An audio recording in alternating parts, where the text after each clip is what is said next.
Welcome to Nacht, Waffen Pilot with Penny Bradley, and today my guest is Matt Tracy, who served both with Nacht Waffen and with the Draco Corps of humans that work in their military. I've interviewed other people who have also served in that military, notably the Hendricks. Um, and Matt has memories of being an engineer in Nachtwaffen, and so we have a lot of territory to possibly cover in just under 2 hours. So welcome, Matt. Hey, how you doing? All So right. So, where did you want to get started? well, I had a presentation. Well, no, I didn't have a presentation. I was working on a presentation and having trouble doing that. I don't organize well or easily. Didn't give myself enough time. So I guess I'm just going to wing it here. I was going to talk about the space drives, the ones Okay. that I'm aware of, what I remember of their functioning, and what I'm doing right now to try and rebuild the rest of that knowledge and memory. Um, let's see here. I guess I'll start with the latest memory. Work my way backwards. Okay. It's the latest that I remember. Field generators that the Germans are using, that Nachtwaffen uses, and I was actually bouncing back and forth with a mutual friend of ours. Um, some of this. It was actually a power source. I was bouncing back and forth with him. Is this a Trying to, person who's public? yeah, but his name isn't public. That's why I'm not Okay. giving. You know who I'm talking about. Okay. He's in the private chat that I made. Um, on my channel, we refer to him as Herr Mayor. Yeah, him. Him. So I was bouncing back and forth with him about a power source I was remembering involving crystals. And we finally broke it down as far as the power source goes. It was a battery that was used in smaller objects, like the exoskeleton, like the big exoskeletons, Mm-hmm. fighter craft, shuttlecraft. Those types of smaller objects were using these crystal fusion batteries, and Yeah, I it was remember those. how to figure out how would a crystal fusion battery work. And then I broke it down. Literally all it is a a lab grown pure quartz. I mean, yeah, pure silicone quartz. That's what it is. Just like you would make semiconductors with here. They Okay. take quartz, they make slices out of the whole thing, and then they dope the slices in fusible material. Um, Boron and deuterium would be the one of the most readily available materials. There were others. I think there were others that were used also. Um, Tritium can also be used in place of deuterium. It's another isotope of hydrogen, um, but it's slightly radioactive. There's much less of it available. So deuterium is probably going to be the most readily available thing you're going to use. Anyway, so you dope it with boron, then you dope it with deuterium. Now you have a crystal that's got two fusible materials under pressure. Once in the doping process, you're heating up the crystal so that it expands and allows atoms to transfer in and out of itself. Um, you put it in a chamber under high extreme pressure. Basically, first you heat it up to its maximum point just before it loses solidity, before the melting point of Okay. silicon. Then, um, basically, the chamber's under extremely high pressure of whatever material in gaseous form you want to embed in the crystal. So the heat expands the crystal and allows that boron atmosphere inside the chamber under extreme pressure to embed itself into the crystal. And what's happening is it's relinquishing a silicon atom for a boron atom. And so at every point in the geometric structure of the crystal where the boron is allowed to go, it's replacing a silicon atom. Then let it cool down, remove the boron gas that's left and silicon atoms that have now exited the crystal to replace it, and then you do the same thing with the deuterium. Now you have a workable crystal that you can use as a fusion source. What I remember is them being in thin sheets. The thicker the sheet, the longer it lasted, but the lower the power you draw from it. Thinner the sheets, the less time you had for it, but the more power you drew from it because the more sheets you could have in a single block unit. So, you get what I'm saying? I'm getting that thinner layers stacked were better than a larger solid. Depends. But Um, but the question is why? well, the thinner the layer, the more layers you can have, Yeah. and between each layer is where the power is being drawn from. So the more surface area you had to draw from, the more power you had to work with. So Okay. the fewer surface areas you had to draw from, the thicker you could make the crystal. The longer that crystal would last, the longer fusible material you'd have to work with, but the less power you were drawing from it. I know there were variable systems. I don't remember how those work. Okay. Um, this is literally like the basic model that I'm remembering. Okay. Um, and so basically what happens with the quartz crystal is the positive end would go to one side of the crystal, the negative end would go to the other side of the crystal, and you'd have power, you'd have voltage, and you'd have amperage entering into the system from the battery. Um, what you were doing is you were bombarding it. There were multiple ways of causing the material in the crystal to fuse and create this, what basically beta radiation. Beta radiation Mhm. is what you drew power from. There was also ways of drawing power from X-rays and even gamma Um, ray. I don't know how the for gamma. for for our audience, what is beta radiation? Beta radiation is electrons. Okay. When you destroy an atom, alpha radiation are the protons, beta radiation are the electrons, and then you've got waveforms happening. Basically, that task of destroying that atom created an influx, a momentary influx of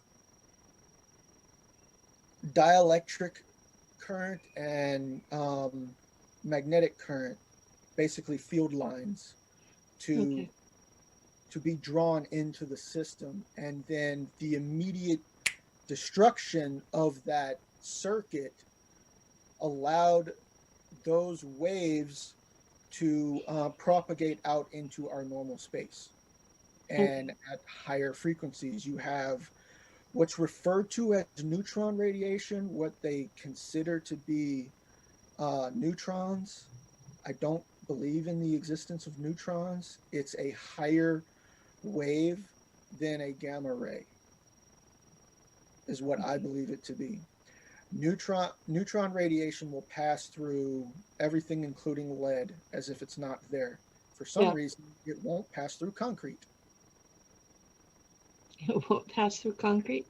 Yeah, you can shield from neutron radiation. It's the gamma radiation that lead is used to shield against. Um, I believe, let's see here. Neutron radiation is shielded by concrete. Gamma radiation is shielded by lead. X-ray radiation is shielded by aluminum. Um, Beta particle radiation is pretty much shielded by, any conductor, and that's how you know it's an electron. And then alpha radiation, which is alpha particles, are shielded by anything. It can be shielded by a piece of paper. They don't pass through anything.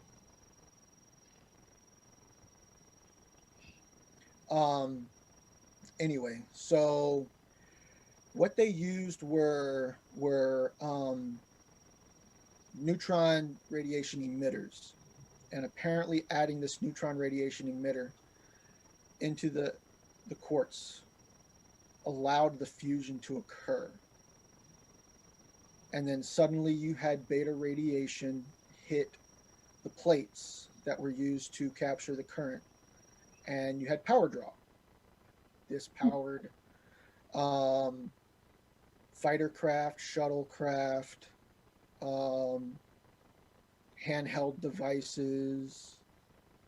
It was a one-time thing because the crystals were broken down and destroyed, so you could not recharge the system. It was a one-time use fusion battery.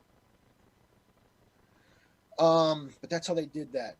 The larger ships, um, I'm still working that out, and I think the reason why I'm having trouble working out the specific power systems of the larger ships is because we didn't build those ourselves.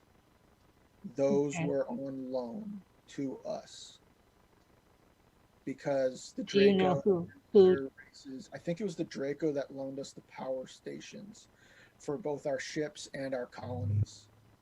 Um, you know, um, and I know that those devices acted on a way of drawing power directly from time. It drew Okay. power from time, and the way I understand that, it took me time to break down how do you draw power from time. Technically speaking, we're drawing power from time in our electric circuits. We're just doing it at an extremely inefficient, half-assed way. Yeah. Yeah. Um, When I was on Mars, they were operating using the angular momentum of the planet's rotation as their power source. And as they built more bases, more cities, they found that they were slowing the day. And so they had to develop a new system. They decided that that was not sustainable, and they got complaints from the other races on Mars. yeah. Um, I don't have direct memories of that, but that sounds very logical to me of how the Germans were doing that. Um, Sounds like they would be using some sort of Tesla system Yeah, style, a, system. a lot of their early work was based on Tesla. Even their plasma work, that the work that they used to finalize the Hanabu engines were based on stuff Tesla was actually doing at the time in secret with the Yeah. government. Yeah.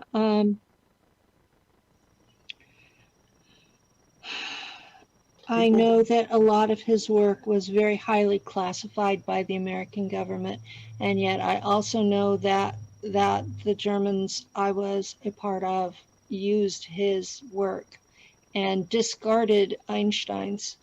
So, that's what I'm trying to do in an effort personally is I'm trying to rebuild the science that I remember using in Nachtwaffen. yeah, Um, my memory of it is that they discarded relativity entirely, right, that they had a mix of quantum mechanics and electric universe, that they considered both of them to be valid and had worked out details through the Draco about what was actually real. right. Um, what So I the remember, Draco didn't at that point give us technology, but they did help us clean up our science. what I remember is not a direct name, quantum mechanics. I remember everything being based on asking the questions of how does this relate to our understanding of electricity?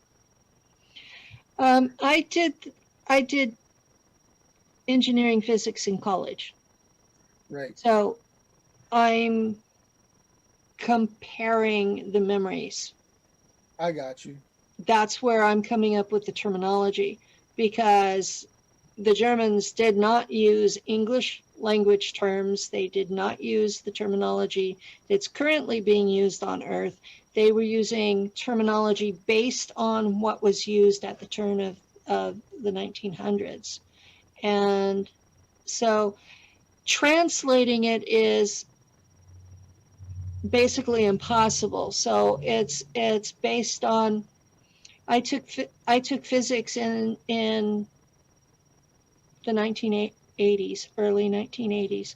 So it's based on what I actually took in university.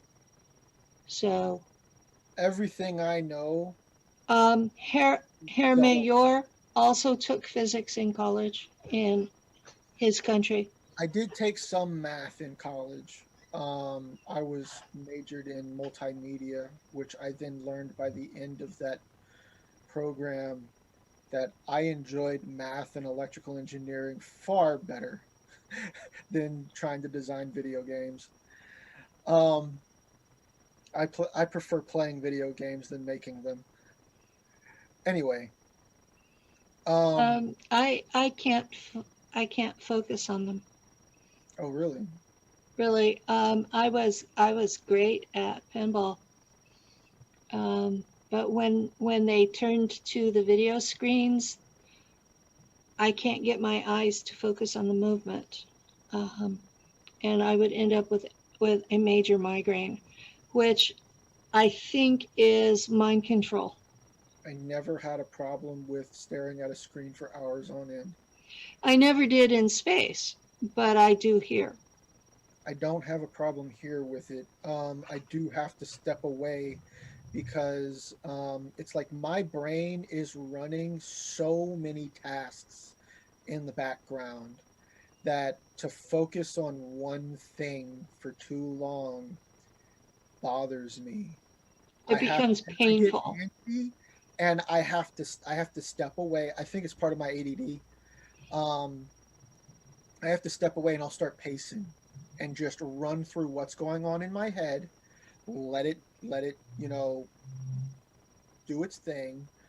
Um, and that could take hours sometimes. And then Yeah, calm down and then come back to my video game or whatever other task or chore I'm doing, you yeah. know. Um, I have to, like when I do an interview, I have to turn everything else off. And then I can focus in on the person I'm interviewing or who is interviewing me. Heavens sound crick in my camper will draw my attention. My cats, if they move, will draw my attention. Yeah, I get you. Yeah, so I'm wanting to be a thoughtful, considerate host and give you full Time, attention. the only time that I'm able to drown everything out is if I'm either playing a video game or watching a show that I'm interested in. Yeah. Any other time, everything's in the forefront. That's the only time I can really zone everything out that's going on in my head and around my environment and just focus on one thing I can focus in on for one a thing certain amount of time. when I'm reading. I can do that when I'm reading from time to time, depends on what I'm reading. Yeah. I have to be extremely interested in it. I've noticed that certain scientific subjects I'm more interested in than any fictional subject in when I'm reading. Yeah. I have trouble reading fiction.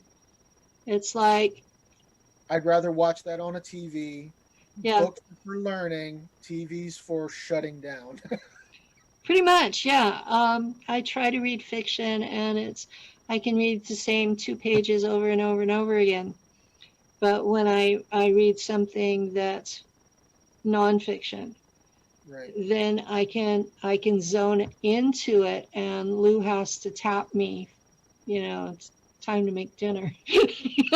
I'll read something like right now I'm into some of Eric P. Dollard's work and I'll read that and I'll be like, "Oh crap, I'm going to be late for work." Yeah. I Bosses. actually don't have a late for work given my job. I can be there at any point in time. There's no schedule, but it's like when I want to be there so I get done at the time I want to be done, I'm going to be late. Yeah, I understand that. It's nice to have an open schedule, though. A lot Oh, of folks don't. I deliver boxes for a living. My boss doesn't care when I get there as long as at the end of the day all the boxes are delivered. Yeah, that can be helpful.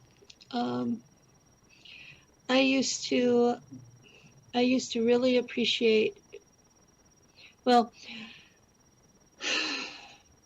I did home health care and housekeeping for 2 decades because I had kids who were medication dependent and would go into adrenal shock. And I had a husband who was injured at work and had to have doctor appointments. And doing housekeeping and home health care, I got paid well. I was getting 3 times minimum wage. And I had a flexible schedule. Yeah, the work was hard, but so is anything else that pays that well. Right. So, um, anyone who thinks that housekeepers are low end of the spectrum has never been one. Oh, I know some housekeepers that own cars more expensive than what I've got. Well, I didn't put a lot into appearances, but I had 3 kids who were medication dependent and 4 stepkids. So my money went into feeding children, Right, right, as it should. as it should. And so kids are worth it. You have to be careful how you word things today because if you say, I love kids, people take it the wrong way. Just so everybody knows, this is Barks root beer. Yeah, well, Taste of beer. this is pumpkin spice uncaffeinated tea I by can't. Yogi. I don't like pumpkin. So Right I've on. mentioned it before. I'm diabetic. I can't drink. I can't have soda. Yeah. I do drink some alcohol, but it's literally like seasonal, like holidays. I drink Um. my brother mead. He makes homemade mead. Oh. I used to drink occasionally. Um, I have no resistance to alcohol. I would literally get drunk on a. Disgusting to me. Um, Beer specifically. I would get drunk on a single wine cooler. I mean, disgustingly, embarrassingly drunk. And so I would wait until I got that first initial warm rush, and then I would stop drinking. My brother's homemade mead is so high in alcohol, I don't have time to get a buzz before I pass out.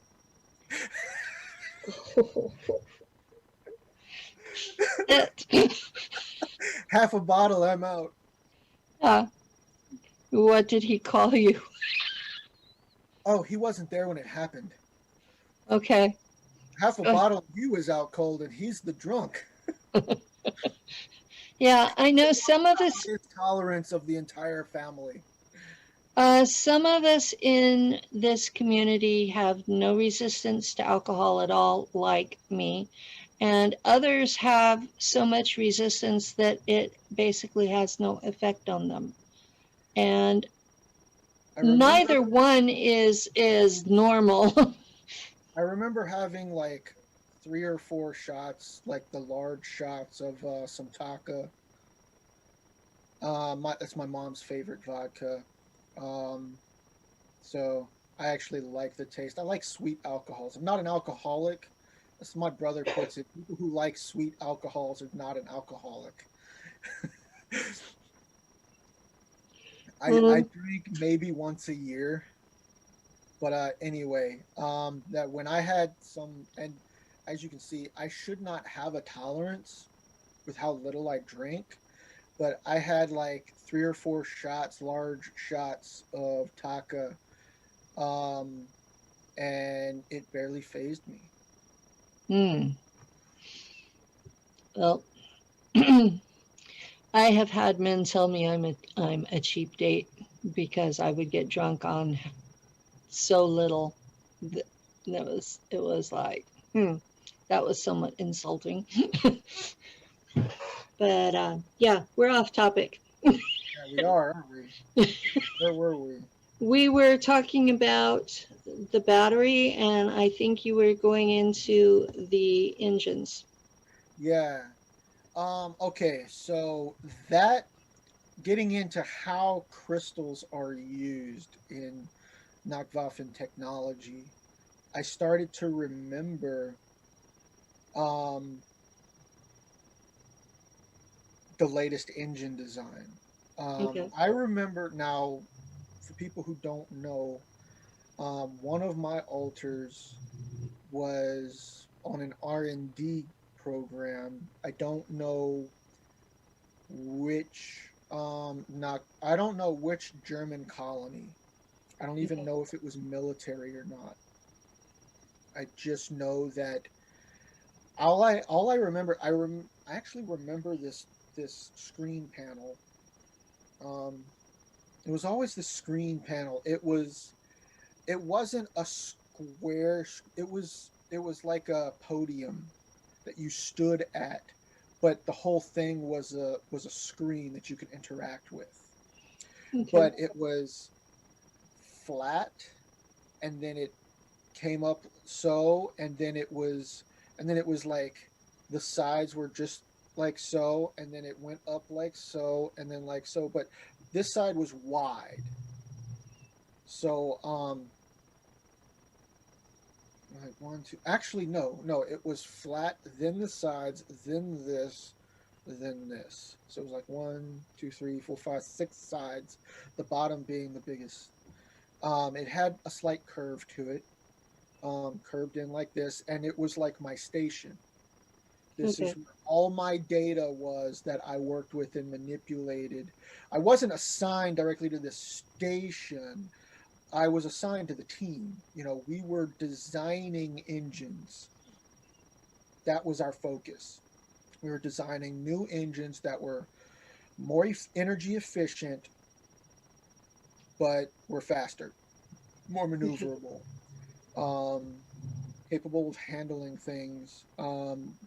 I think I also worked on shielding, which goes hand in hand with field generators. They're Hmm. almost one and the same.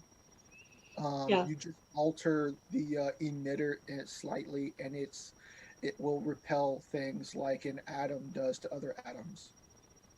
Because basically, what we're doing is we're applying that saying from Victor Schauberger: "Observe and copy nature." What a field generator is a macro scale atom. Yeah. That makes sense. An atom on the macro scale, and this goes into um, how the Germans view gravity and atomic structures. There is no neutron in what I remember dealing with German science. There was no idea for a neutron. There were these protons in the center, and there were these. They weren't shells.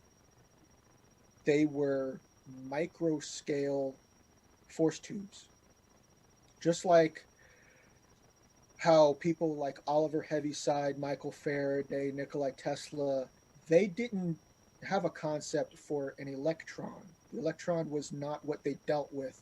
They were physically observing tubes of force. Hmm. Um, Tesla That's even true.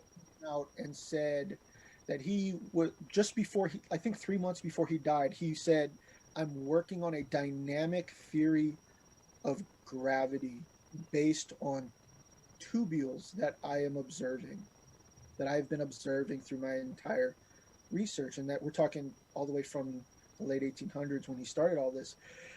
This is where power comes from, is these tubules. And there's two different kinds.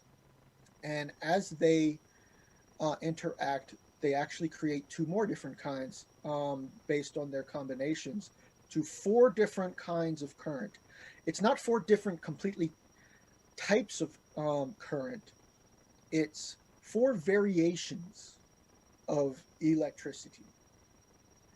One is dielectricity, which is a dielectric force tube, which in all the math is measured in per centimeters. So Okay. basically, it's how many force tubes are you fitting within a specific volume, denser and denser volume. Then you have the magnetic force tubes, which are measured in number of centimeters squared. Okay. So it's how much space are you using? So dielectricity is how dense are you compacting the force tubes. Magnetism is how much space are you using stretching these tubes out, is what the math uses. And how they, I forget which one is which. You've got diamagnetism, diamagnetic um, force tubes, and then you've got um, magnetodielectric force tubes. And one is, now you got to understand, dielectric force tubes can only terminate from one atom to another atom. They terminate between atoms. They do not terminate back on themselves. Okay. So they're So not circular. if you have a surface of dielectricity, it's terminating somewhere else onto another surface. Okay. Um, Magnetic force lines, all magnetic force lines terminate back on themselves. The tube itself terminates back on itself, not onto other parts of the surface, but literally back on itself. Um, and these other two forms of current is literally how you manipulate a circuit to cause the magnetic force lines to terminate on another surface like a dielectricity would. And the other one is how you take dielectricity and cause it to terminate back in on the force line to terminate back in on itself, like magnetism would. That's how you create the four different forms of current. Electromagnetism is not an actual thing. It's I think it's I think it's part of a magnetic um, the magnetomotive force is caused to separate itself, and the force lines are literally just spreading out into space. It's literally dislocated itself from the matter that created it, or I should say that caused it to form. Um, if I'm remembering right, I got all these images going on in my head, and it's hard to keep track of things. Names are very hard for me. I see Yeah. images in my head, and asking me to describe something, I might get the name wrong or the verbal description wrong, but what's in my head is what's going on in my head. I think visually, and I only think visually. Um, Anytime I'm talking and trying to describe something, I have to convert it to words, which is not something I do in my head. I don't talk to myself, I visualize to myself. Anyway, I used to talk to myself in my head, and after after the stroke that I had in labor with my youngest, I lost most of that ability. And I think in pictures now and have to translate it into words to talk. And there are times that because of the stroke, I am unable to do that. And I tend to use small words to describe big concepts because I can't access the big words. right. And then when I'm talking about the Germans in space, it's translating from another language into little words in English. See, my situation, I don't even remember the words. I don't remember. One time, only one time, do I remember an actual word. And it was when I was in an altar in a fighter craft. I was a pilot in a fighter craft, and I actually met my CO here in real life on that um, program. And anyway, we're leaving the. I don't know if it was. I don't think it was Mars. It could have been Mars. It could have been Mars. All I know is it felt like the North American desert. Um, but the sky was a little off. Um, uh, I was looking out from basically an underground facility where everything looked like the ceiling looked like something out of Russian um, structures. You know how you've got those curved ceilings on the four pillars? Mm-hmm. The whole ceiling was that. And that was the entire hangar. And I suspect that was because that's a stronger structure It when you're is. moving into a into a mountain. It's a much stronger structure. The the doors were just a half circle. The openings were all half circle. Um, and I remember just standing out there and I'm looking up at the sky. Just outside the doors, there's some rocks off to the way. There's just enough room for us to get out in our fighters and turn left, like literally a 90-degree left right out the doors and taxi. Mm-hmm. That's all I remember of the ground. I do have other memories with my CO, but outside of that, I remember being in the air. I remember being in formation. We're heading towards the outer edge of the atmosphere. I still see atmosphere. And I remember saying into the radio, Fluga, which I found out later on with a friend of mine who lives in South Africa who knows German, says, oh, that's what they use for the word pilot. Oh, okay. And then I looked it up, and it's literally the German word for to fly. Fliegen. And yeah, I'm remembering more and more German by the day. The problem I have is that we speak a dialect on Mars called Schwabisch, Swabian in English, and it's a form of High German, but it's considered hillbilly. And so finding actual documentation of it is, especially on the internet, is really difficult because nobody wants to admit to speaking it. And yet that's what we the Germans on Mars spoke. And no, I am not German, but I grew up with those people, and that feels more like home than here does. And a lot of people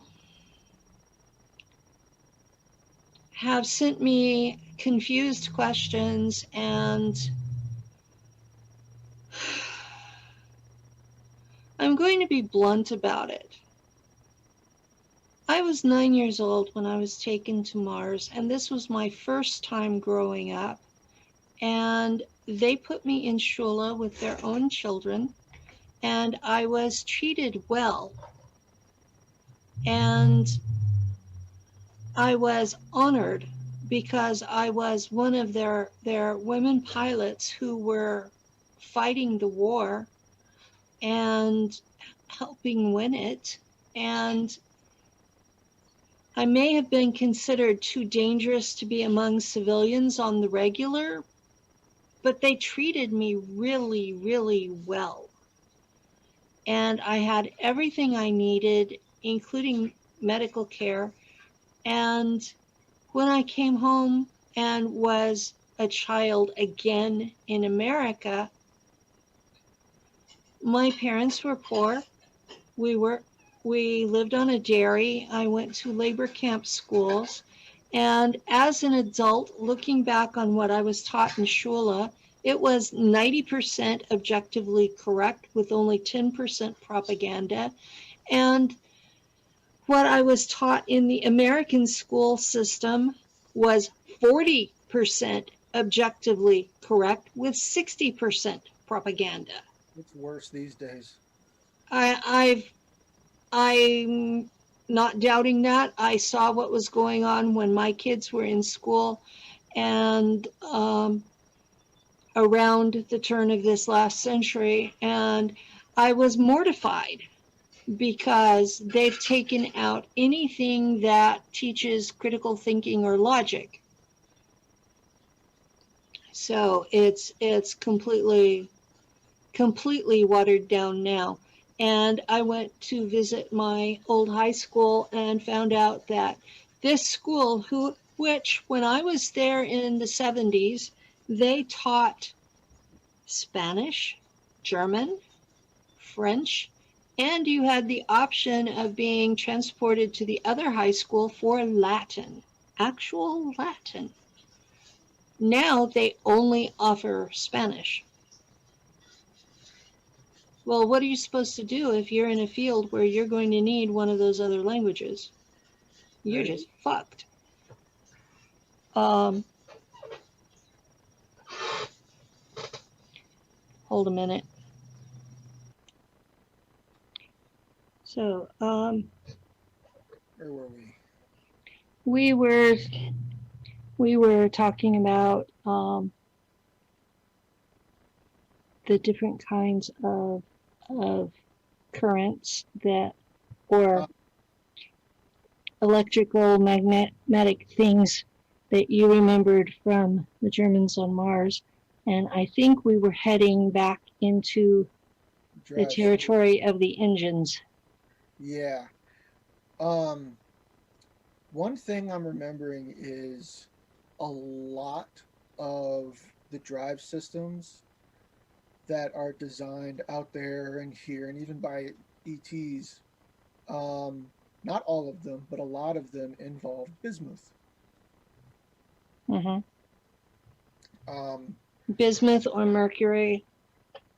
when you use mercury, you're creating a vortex system. Hmm. It creates a massive, it's a fusion device. You're fusing the way the vortex, the plasma vortex of mercury occurs, the way they're pulsing it, the frequency of pulses they're producing initiates fusion of mercury into gold. Yeah, I knew that. And they add Um, a substance that, they add other elements to it to hold that off. It yeah, doesn't stop it. What it does is it slows it down enough so that it's viable, it's yeah, usable. yeah. It still goes bad, turns into gold, and then you fall out of the sky Well, at a yeah. certain point. Now, of course, It there's also gives off a lot of radiation, the and version that has the additions to it does. yeah, And what it gives off is a lot of gamma and neutron radiation. Lots of yeah, gamma, lots of because that's how the Germans ended up with the regen tanks, is because the crews of the original Hanabu were dying of, painfully of radiation sickness. they And the had men, no lead in the system. They had no shielding for neutron radiation at all. It, the Mounted Empire took pity on them and gave them the regen tanks. Um, so this they were the Mantids had the idea, if the Germans were that motivated to leave their homeworld, that they were willing to risk that kind of a death to do it, that they deserved some help. So yeah, the Hanabu with the original Dielectricity engines were dangerous, dangerous things. And because of that, you can use other elements than mercury. Just that mercury creates the strongest effect. yeah, It it creates the strongest um, motive force against the dielectric field that gravity interacts with. well, part of the problem why they didn't have shielding on the Hanabu was that they were working in the same time frame that Marie Curie and You her had no husband idea Pierre about radiation. were actually discovering radiation, and they had no clue that this was what was making them sick. So they didn't understand anything about it. And the ones that were in space, the Mantids again told them what their issue was. Now, a lot of people think that the Germans only interacted with the Draco. This isn't true. The Will ladies from German history were interacting with the Aldebaran and the Draco, and once we got into space, the Mantids took an interest in us. And the trouble was the Germans had already made deals with the Draco. So, and then they found out just how horrible those deals were. Right. I And feel that they would have gotten a better deal if they had worked something out with the Mantids versus the Draco. yeah, they would have gotten a better deal. Every Mantid I've ever met um, was a very kind-hearted soul. Hmm. Unless you're up against them in war. Oh yeah, of course And they'll defend themselves. just like anybody else. Yeah. But They'll, or if they want where you live, they can be quite fierce. And I've heard from more than one of them that they believe that humanity is doing a poor job of maintaining Earth. they do believe that. They believe humanity should be pushed aside, but they haven't done anything about it. Because They haven't, us because and other planets are two different things. the government of the galaxy has chosen to treat us as a protected race, and they have gotten angry about how everyone from Earth is behaving out in space. And my understanding is that all of the factions are going to be pushed back to the solar system, and then a seal will be put around us where we can't get out and nobody can get in. And at that point, we will be given the opportunity to become their foster children, I guess is probably the correct term, to be taught how to become a galactic civilization and good citizens. And in the meantime, we would be, In a playpen. well, we were in a playpen before and we got out. So we would be in a bigger playpen. And we would be expected to learn to get along with the other races in the solar system. And one of those is the Jahami. There are probably 8 other sentient developed races in the solar system besides us. As far as mantid interaction, the most I have is with the Mars mantids. Um, I've had interactions with some of the others. I've only had one interaction with the one of the Mantid Empire. mhm. And that memory was I wasn't actually interacting with that one. I was on a medical slab with 4 grays around me in my boxers. I think I was in the Nacht Waffen. Um, I knew that when I had the memory, I was taller than I was, more muscular, less fatty, and I didn't own any boxers that looked like that. So they dressed you. Okay. Uh, My interaction with my most recent interaction with a mounted was when I decreed that I was retiring from the CIA. And it was a unilateral decree, and they chose to send a mantid to debrief me. And that was a very interesting interaction, and I basically told them that I was retired, I wasn't doing any more work for them, that I was tired of killing, and that I was not going to cooperate any further. And she said, so what are you going to do if the agency refuses this? I said, depends on what they do to me. I'm going to defend myself, of course. In the meantime, since then, I've been shot 10 times with energy weapons, and I have had my shoulder broken. So it has not been a real fun experience.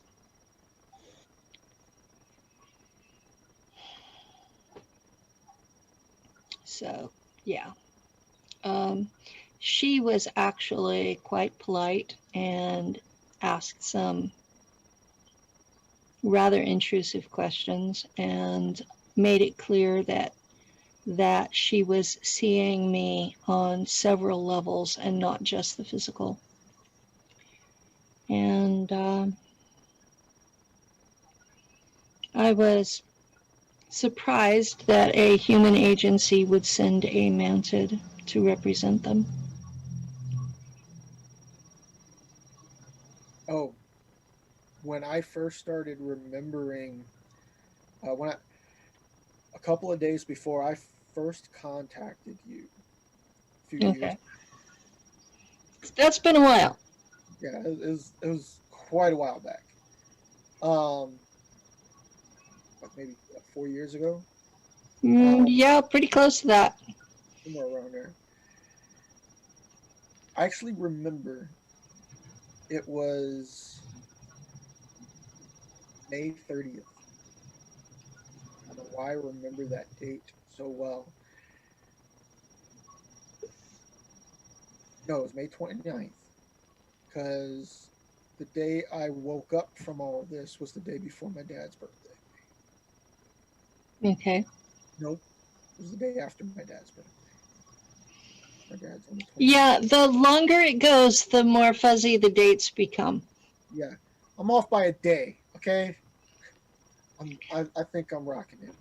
Um, so I actually remembered standing on the bridge of a ship wearing a black uniform, wearing a Nachtwaffen uniform. I didn't know any of that at the time. Didn't Yeah, know I what remember I was looking at the time. when you first talked to me, it was, well, this color uniform. Yeah, it was like this is what the uniform. Like I was trying to describe everything that I could. Like yeah, that's Nachtwaffen. Okay, moving on.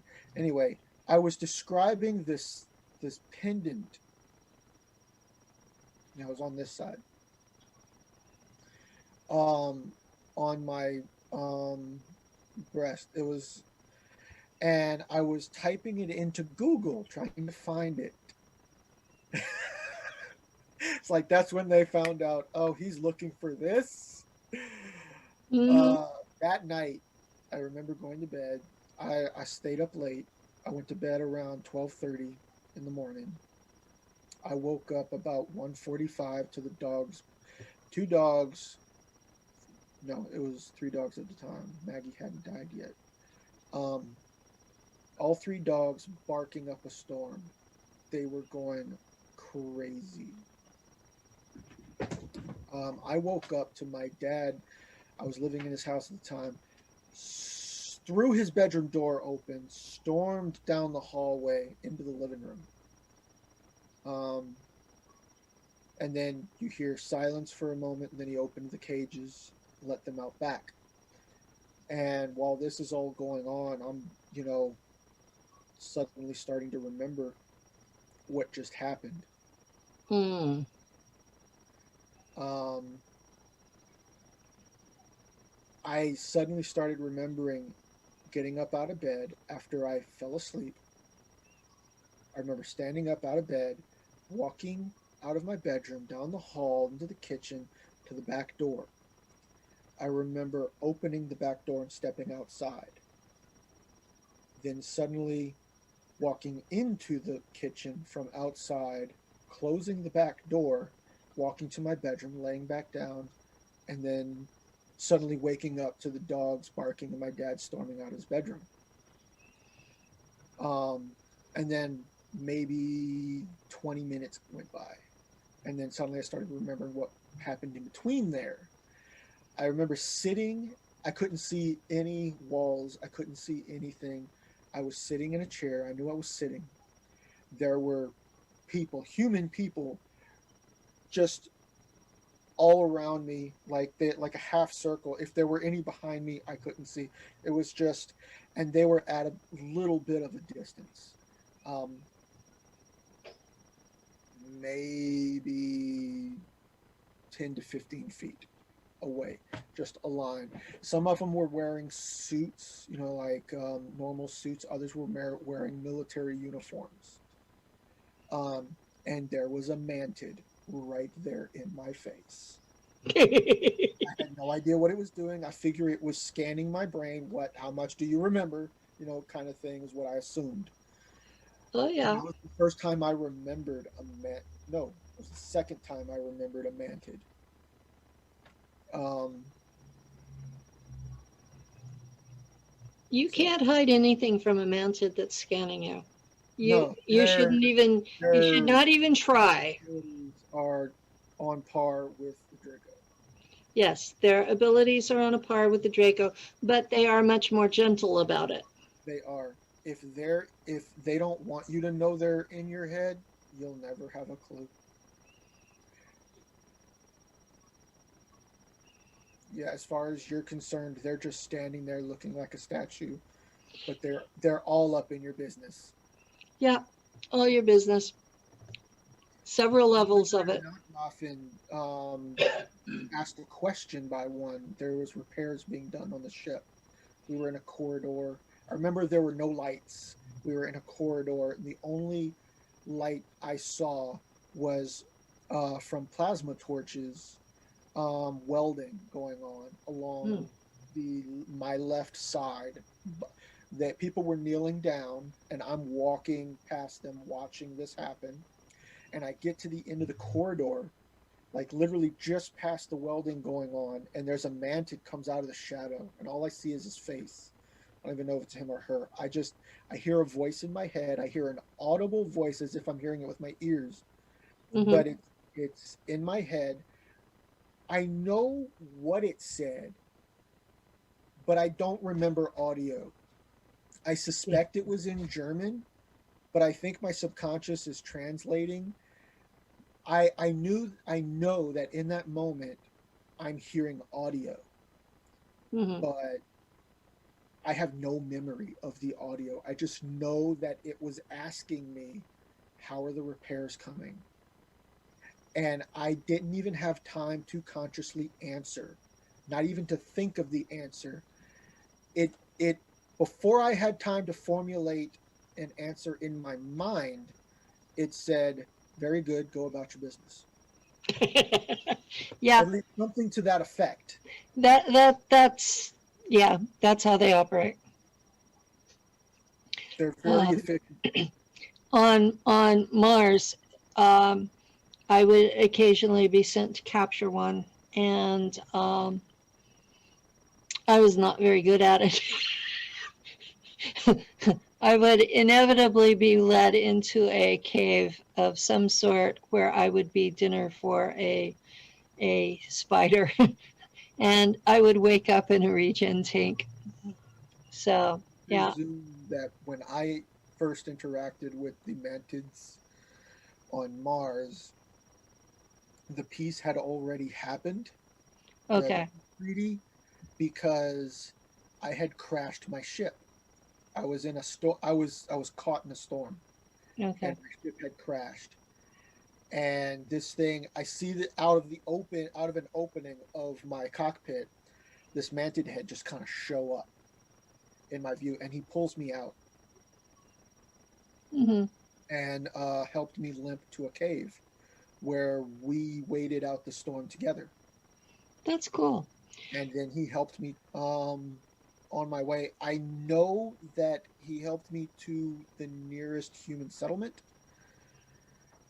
base, but I have no memory of the in between there. Okay. Um, I left Mars at the end of the war, so I have no experience of the peacetime. I do remember being eaten by spiders. Like that's a horrible memory. Yeah, the venom is very intense. It burns like fire, but you die fast. It's not like Earth I spiders where was they keep you alive. alive. I was alive. I wasn't venomized. I had one of my legs, um, both of my legs were in um, e- either one's mouth. I had one on each leg, literally chewing them, and another one Dude, on my left arm. I'm screaming. I bet. What had happened was I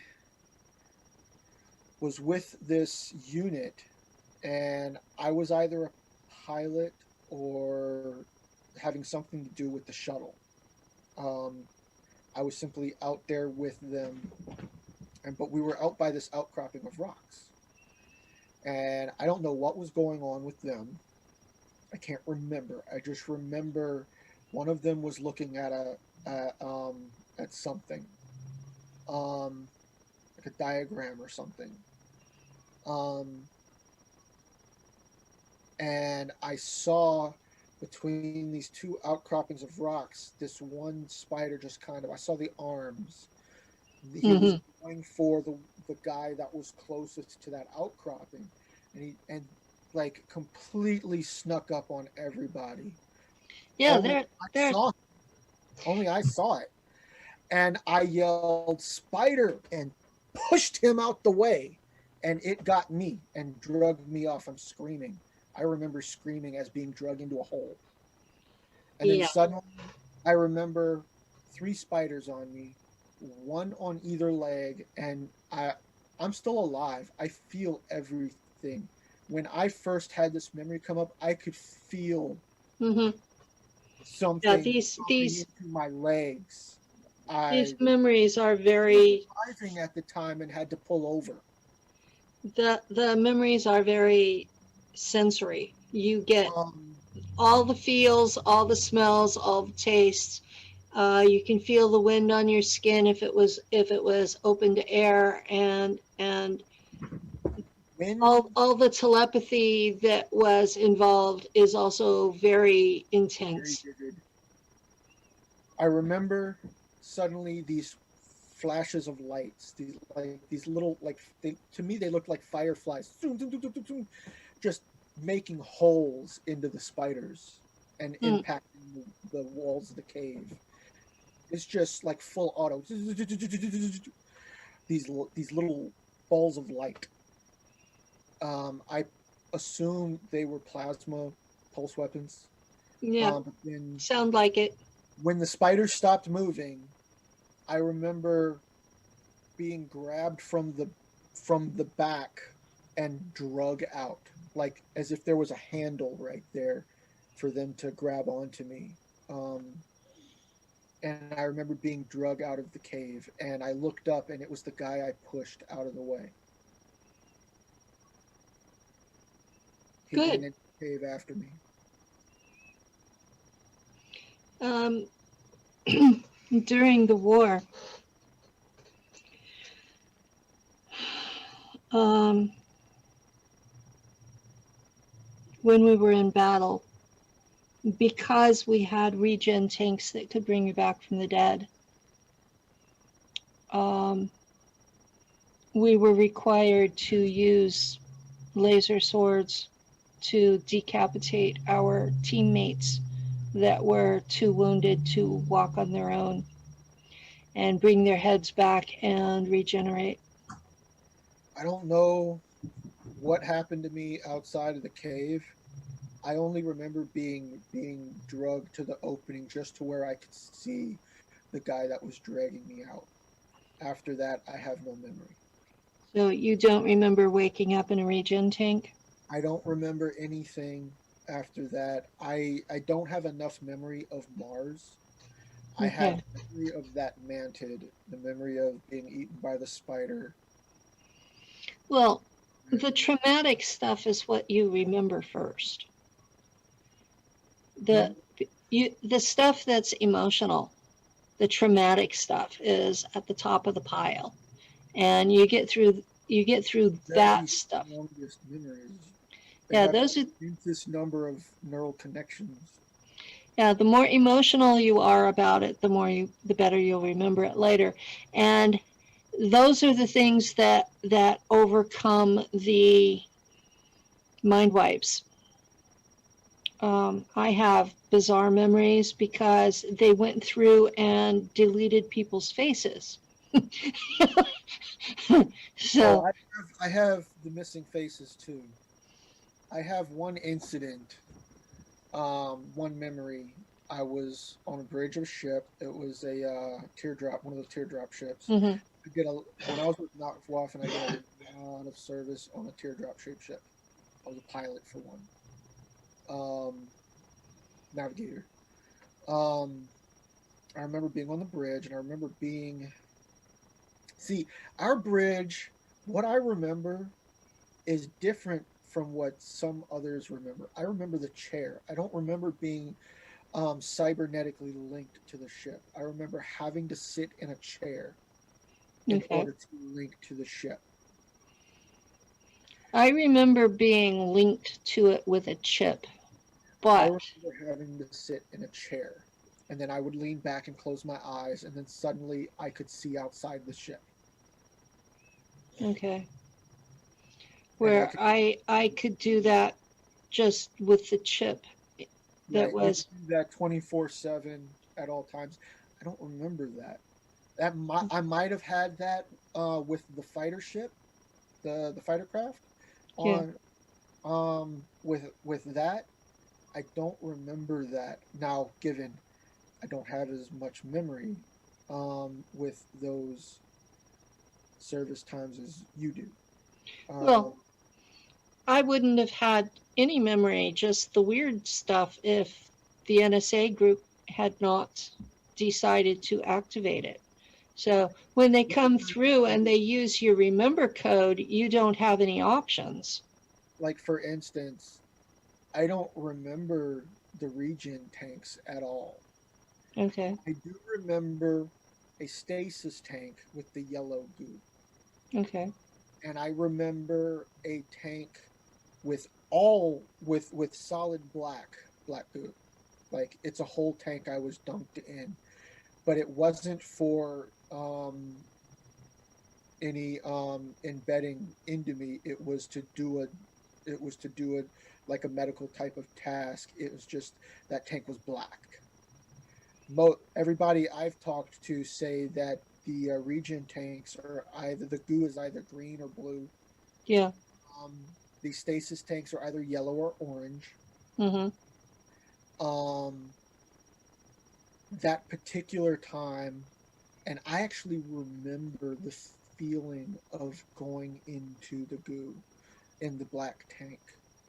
Um, I was told by a friend said that that was a certain program in Nachtwaffen, kind of like an SS type of thing, where that particular group, um, you go through this ritual where you're Mm-hmm. completely dunked in this stuff, and it's programmed to physically enhance you so you can withstand heavy gravity worlds and things of the like. Uh, Okay. I you're was in the space version of SS right. and we drank it. We were not dipped in I it. don't know if I drank it or not. I don't have a memory of that because I remember other things around it. It's possible. Okay. And because I have memories of literally being emotionally dead, certain memories are I'm just emotionally dead. Yeah. That That it's goes with possible. that goes with having drank the Black Goo. But this tank, I was um, I was slowly dropped into it, and I remember as I was to touch the goop, it felt so weird. It was like it was a warm feeling. It felt like buzzing bees, and it had a pressure to it. You could feel it going into you, like as if your skin just wasn't there. It just osmosis into you, and you could feel the buzzing bees going into you. You know that feeling until the pressure of outside to inside to where you couldn't feel Mm-hmm. whether it was on your skin or not.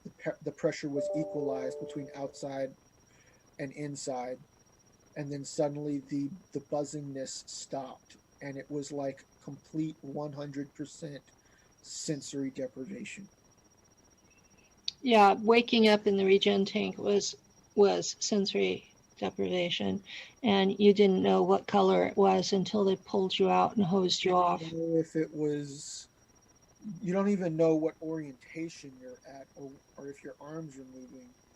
No, I would wake up in the regen tank, and because it's dark inside, um, I would wonder, well, did they let me stay dead this time? Well, then all of a sudden, I don't know how much time went by. I just remember all of a sudden the reverse effect. I started to feel the buzzing sensation starting to move from inside to outside, and I started to feel the pressure on the outside of my body increase um, as I'm being slowly lifted out.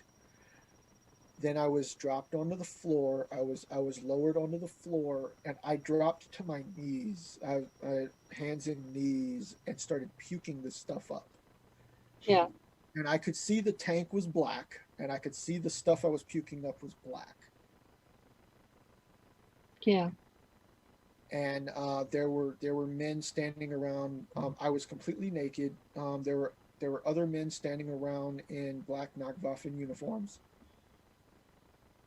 and that's all I remembered to that.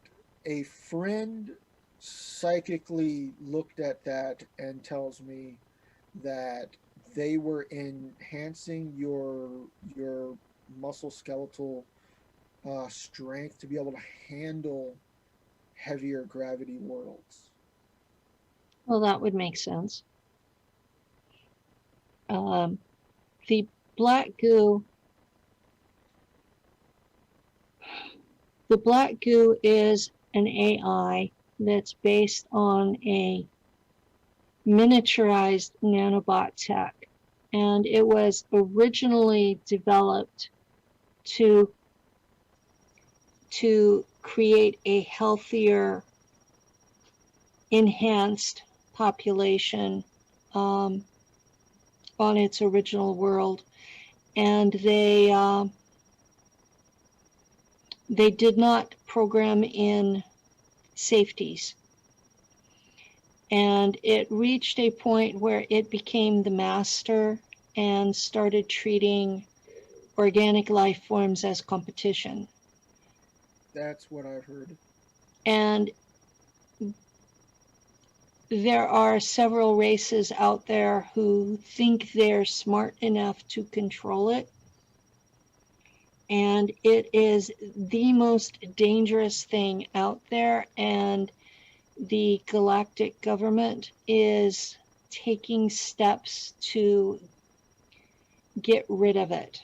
So that's one of the biggest problems that the galactic government is having with the Germans, and the use of Black Goo in their military and the use of cyborgs in their population.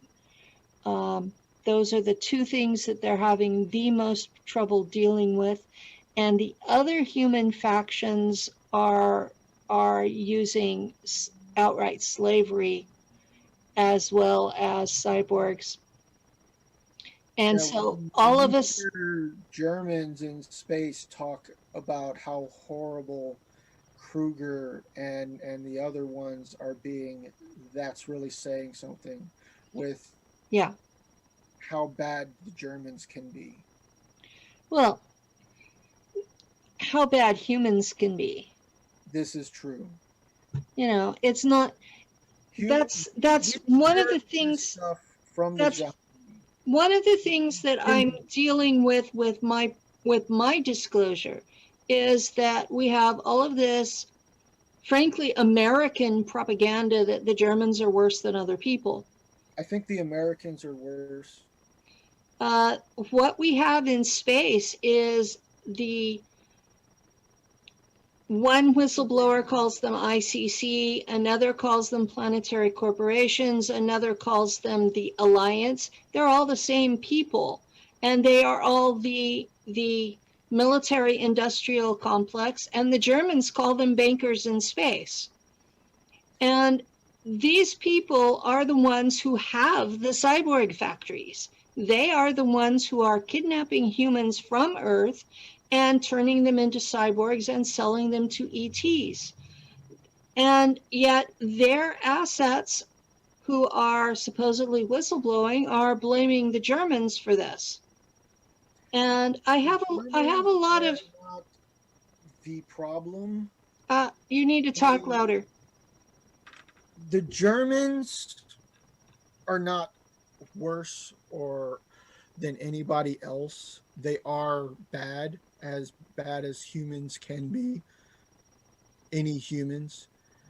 But from my personal experience, what's being called the ICC is far, far worse. From what I remember, the ICC comes out of the American private sector.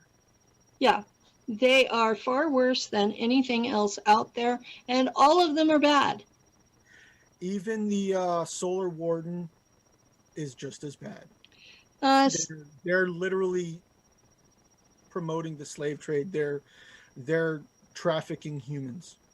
They are trafficking humans, and they are also stopping ETs and vivisecting them while interrogating them. And they kidnap ETs just to dissect and learn them and study them. Yeah, these are sentient beings with permission from the Galactic Authority and from at least Nacht Waffen, and their embassies are coming back and complaining to the Germans. Well, we went to Mars, and your people did this, and we are having to explain. Well, there are factions, and some of them are not civilized. So, because humans are being seen as one people, not many factions. Yeah. Basically, we're seen as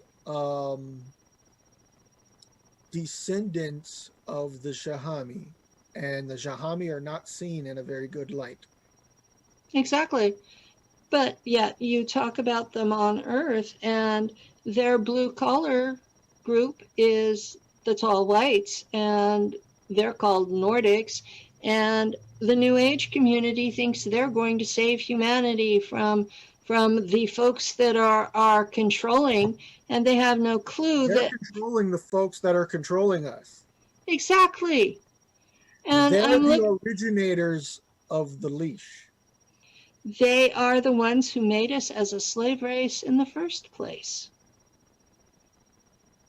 And I'm looking at this and going, you reach a point where people are too ignorant and religious to even talk to them. And I hate to put it in those terms, but it's the truth. If you think anybody out there that looks human is going to save your ass, I'm sorry, you're barking up the wrong tree. Exactly. I actually remember now, Draco Empire is no better. But I remember being treated better by them than anybody else. As far as humans go, I remember being treated better by the Germans than any other human. Yeah. But as far as species goes that I interacted with on a long-term basis, I was treated better by the Draconians, by the Draco Empire, than anybody else. Yeah.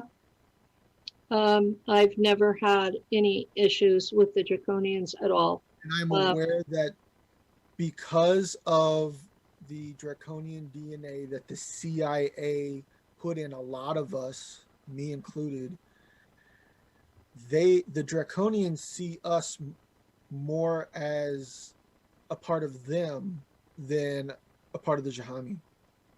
Yeah.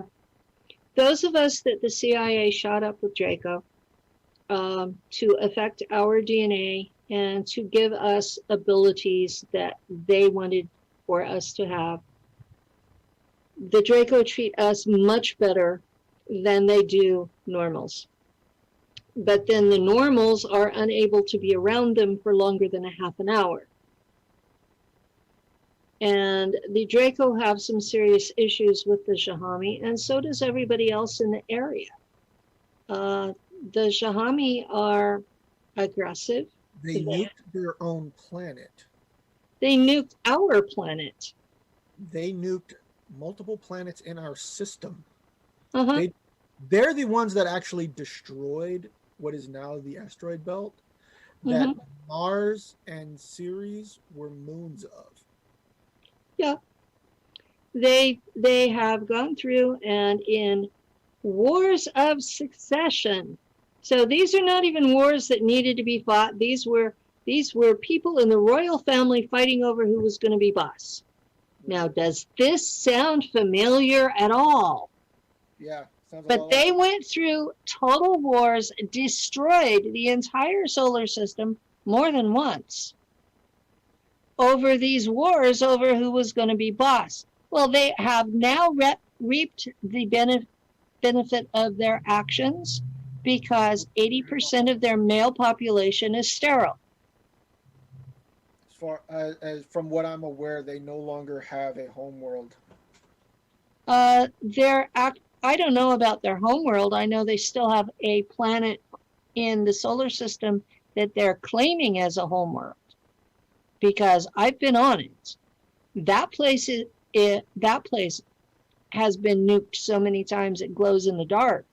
And there are folks from a mining colony of theirs that were attacked by the Draco, and they have an underground city on Mars, and they're wanting to come to Earth, and they made information deals with the American government, and that's where a lot of the solar warden tech has come from, is from blue-collar Jahami that want to leave Mars.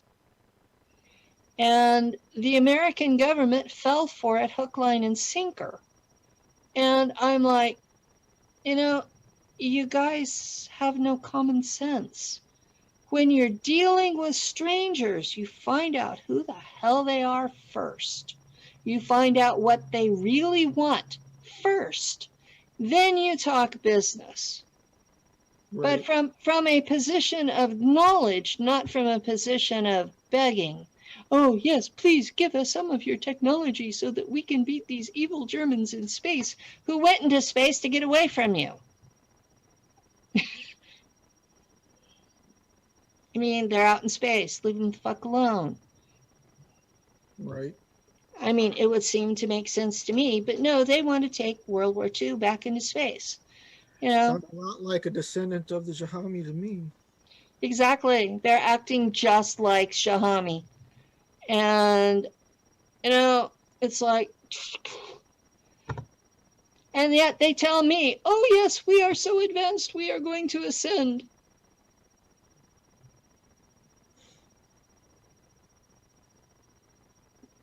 And I'm like, alrighty.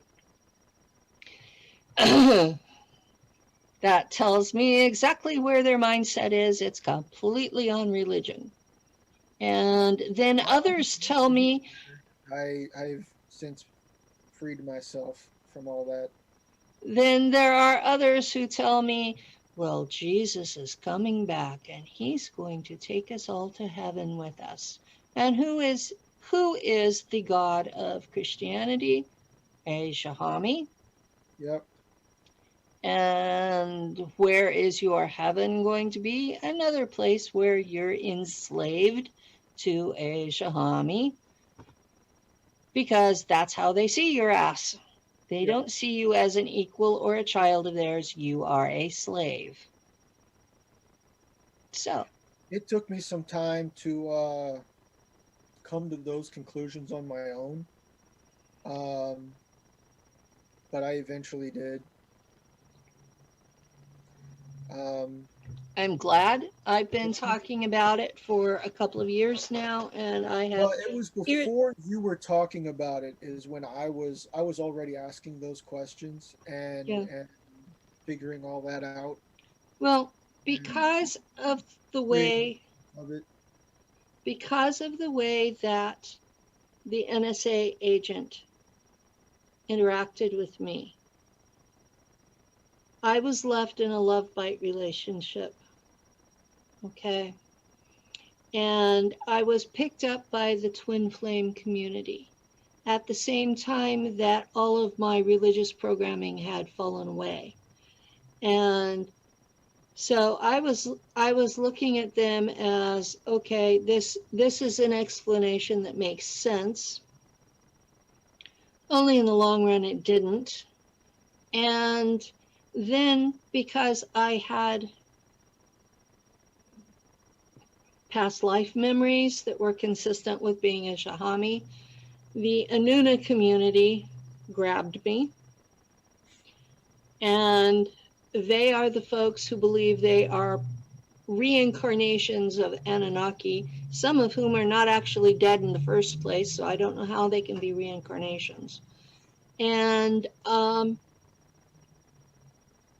the explanation I've found is that some of us, because all humans are Shahami descendants, that some of us have cell memory, and that's where these memories are coming from. And when I came to this understanding, I left their community. And Most people don't realize that there is such a thing as DNA memory. yeah, there is. And so a lot of the stuff that's out there as religious communities or special interest groups, what they are is they're latched onto a concept and made their whole lives about it. And a lot of these have developed mythologies, and the end result is a very toxic, mind-controlled group. And none of them are accomplishing anything positive that I've seen. Now, I there are individuals amongst them that are. I used to be a Christian. I had considered myself a non-denominational Christian, but all that is another denomination. And it's just another religion. It's just another mind control apparatus. It was after I started remembering, um, is when I started asking all kinds of questions, and memories of explanations that I'd been asking all my life started coming up. What I was being taught out there in space, what I Yeah, was observing firsthand out there in space. You can't unsee that. You can't, exactly. once you see it, you can't unsee it. Once you know it, you can't unknow it. And that started conflicting with my religious beliefs. Well, And I had to pick. in the summer of 2018, I was abducted by the Shahami, by the royal court at the time. And the then King Nanar um, decreed that I was personally an abomination, and I was ordered to be permanently dead. And they had me inside a machine. It's known as the Truth Machine, and it actually looks really similar to a regen tank without the gel. And they were stripping off my altars, recording the memories, and then destroying the altars. The intention was to completely destroy me as a soul, so there would be nothing left to reincarnate. And the Germans, That a race has a technology like that is horrible. um, You destroy a soul. the Germans in space rescued me and lost the ship in the process. I remember you telling me about that. And I have been spending the time ever since. This was a major turning point in my evaluations of my memories, because up to that point, I had still thought of Shahami as actually decent people. And part of me still bought into the American propaganda that the Germans were monsters.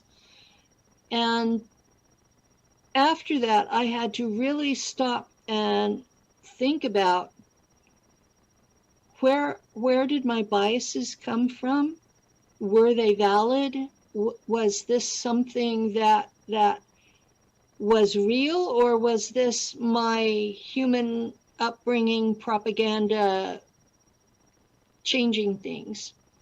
And I've tried to just look at the memories objectively, or as close to it as I could, based on the understanding that, well, according to the gods of Earth, I was a monster.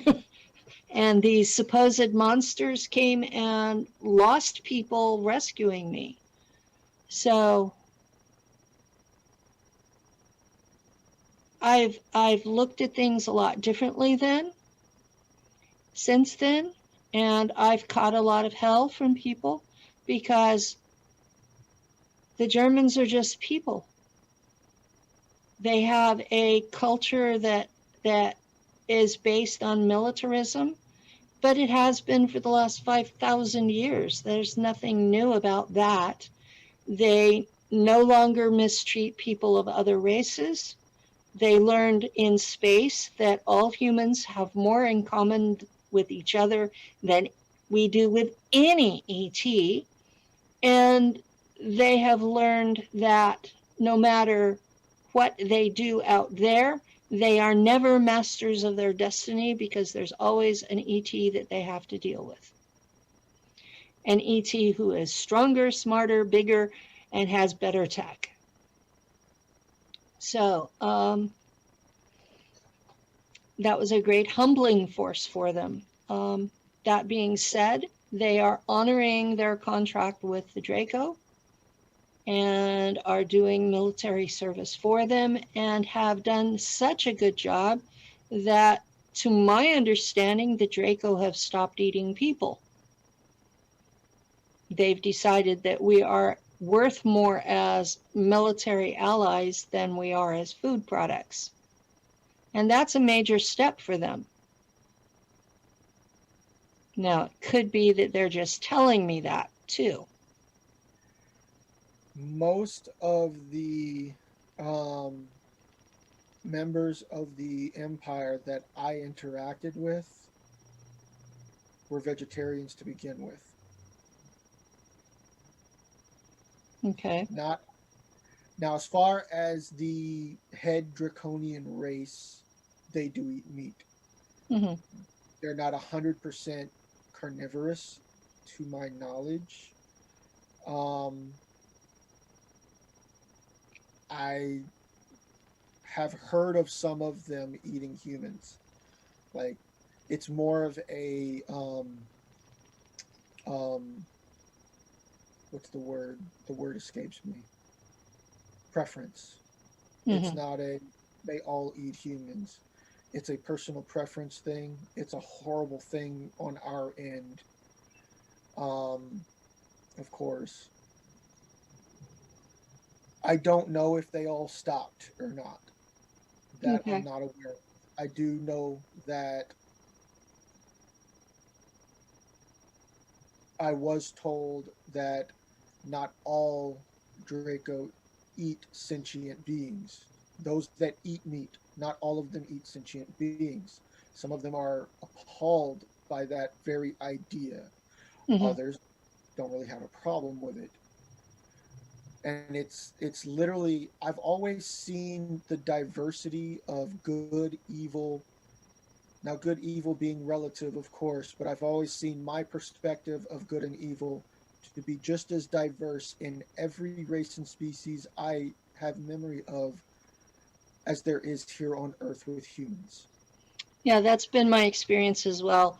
That that all of us who are in physical bodies have the same range of Right. good and evil in our It's racial groups. a personal choice. Mm-hmm. Yeah. Now, culture and upbringing can have a factor, but it does ultimately come down to personal choice. And just because you're culturally upbrought doesn't mean that you can use culture as an excuse. No matter what race you're dealing with, they will tell you that same thing. Yeah. It's anything. Now every race has their own personal idea of what is okay and what is not okay, as far as behavior goes with interacting with other beings. So that's relative. Pretty much only a small handful of people within a small handful of species are okay with eating sentient beings. Yeah. The number of people out there that are appalled by the very notion of it outweigh the number of people that are okay with it. I would agree with that. We are getting to the point where you need to tell our audience how to find you. Uh, well, you can find me on Facebook, of course. Um, just under Matt Tracy. Um, You do have a blog on Facebook, I thought. yes, I do. I It's been so long since I've even been on it. Let's see here. I'm so lazy about it. I haven't updated it in years.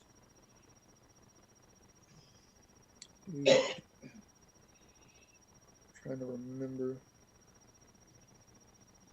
Ah, my SSP and my lab's journal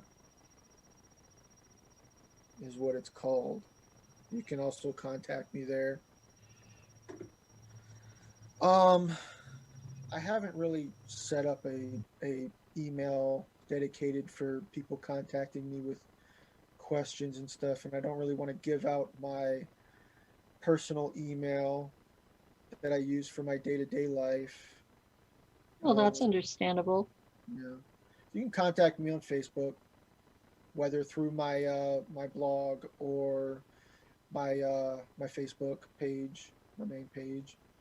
Um, and I'm realizing we didn't actually get into the engine itself that this whole video was meant for. We got bunny trailed so much.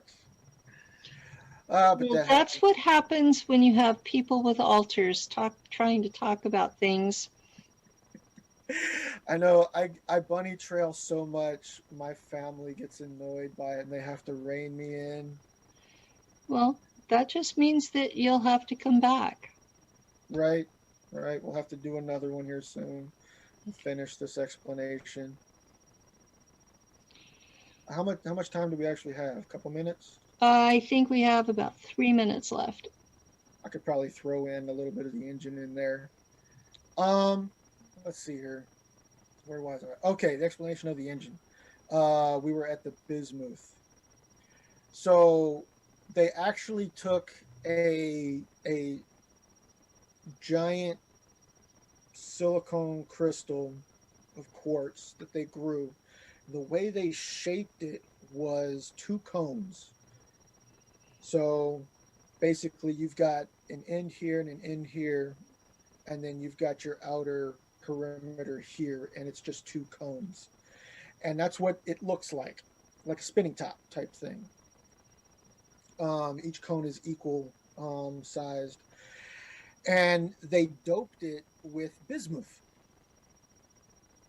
And I know this because when they charge it and light comes off of it, it comes off with a um, violet glow. There's violet light that comes off of it.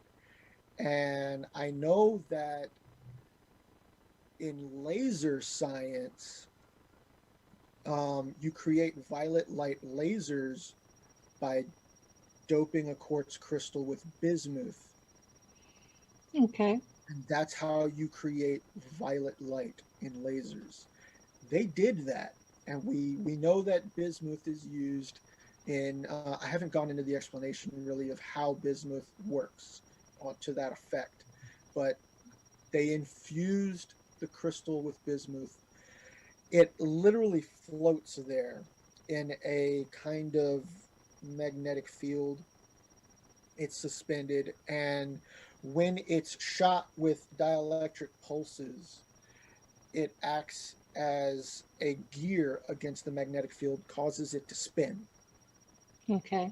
So you've got a spinning crystal that's being pulsed with dielectric voltage. And what's that? It's the vocabulary is starting to escape me. It's it causes the bismuth atoms to actually spin. And when a bismuth atom is charged and spins, the actual atom is asymmetrical. It's not a sphere. It looks almost like an egg. And its charges, it's literally its shell, its negative shell creates a cone in one direction at one pole, so to speak. It's an asymmetrical charge, so you have more positive charge to one side, more negative charge to the other side, and the atom itself is spinning. So when you have a whole massive, like billions, trillions of these atoms doing this, all in exactly the same direction, it's literally the same thing that you're trying to create with a superconductive plasma material. It's basically all acting in unison, all in the same direction. And so you have this massive influx of energy. Well, we know that gravity is affected by basically capacitors, asymmetrical capacitors. Everything, you can literally break it down to asymmetrical capacitor function. And that's what these bismuth atoms are doing. All atoms are capacitors. You've got your negative end of the terminal and your positive end of the terminal. And that's literally what gravity is. And all we're doing is making it on a macro scale, is like what Byfield Brown was doing with his asymmetrical capacitors. He's just taking that onto the macro scale. And that's what's happening internally on an atomic scale, billions of trillions of times over inside this crystal. And at the outer edge is where this field is literally just being pushed out evenly in every direction, is creating a larger field. Basically, you're creating a macro-sized atom that's capable of shielding you from other gravitational forces. It creates the effect of reducing mass and weight. You still feel mass and weight inside the field, but the effect of the outside masses and gravities are the effect through that field is reduced. And when it reaches absolute zero, you blip out of this universe and into hyperspace. All right. Well, thank you for coming for this episode. All right.